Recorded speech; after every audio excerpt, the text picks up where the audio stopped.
आमच्या चॅनलला सबस्क्राईब करा आणि बेल आयकॉनला क्लिक करा. सांगली जिल्ह्यातील अवैध धंद्यांविरोधात आमरण उपोषणाची तारीख बदलली. 24 मार्च पासून जिल्हाधिकारी कार्यालयासमोर आंदोलन. महावीर तात्या कांबळे.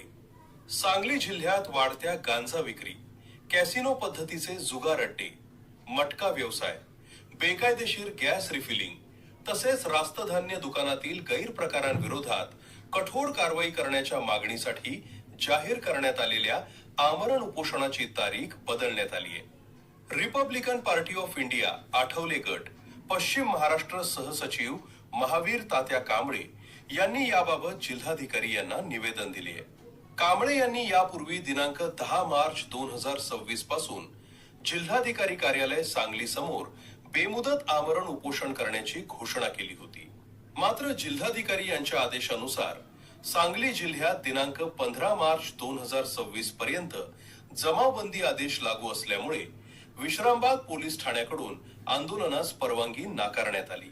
कायद्याचा आदर ठेवून व प्रशासनाच्या आदेशाचे पालन करत आंदोलनाची तारीख बदलण्यात आली असून आता दिनांक 24 मार्च 2026 पासून जिल्हाधिकारी कार्यालय सांगली समोर बेमुदत आमरण उपोषण करण्यात येणार असल्याची माहिती कांबळे यांनी दिली. सांगली जिल्ह्यात गांजा विक्री, कॅसिनो पद्धतीचे जुगार अड्डे, मटका व्यवसाय, बेकायदेशीर गॅस रिफिलिंग तसेच रास्त धान्य दुकानातील गैरप्रकार मोठ्या प्रमाणात सुरू असून त्यामुळे युवकांचे भविष्य धोक्यात येत असल्याचा आरोप त्यांनी केला. या अवैध धंद्यांमुळे नशेखोरी, गुन्हेगारी व सामाजिक असुरक्षितता वाढत असल्याचेही त्यांनी नमूद केले. तसेच या सर्व प्रकरणांबाबत फोटो, व्हिडिओ व कागदपत्रांसह ठोस पुरावे लवकरच प्रशासनासमोर सादर करण्यात येणार असल्याचं कांबळे यांनी स्पष्ट केले.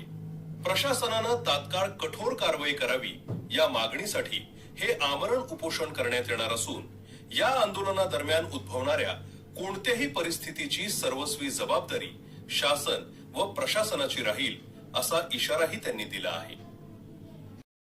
अशाच उपयुक्त माहितीपर आणि जनजागृतीच्या व्हिडिओसाठी सेवक वाणी लाईव्ह चॅनलला सबस्क्राईब करा.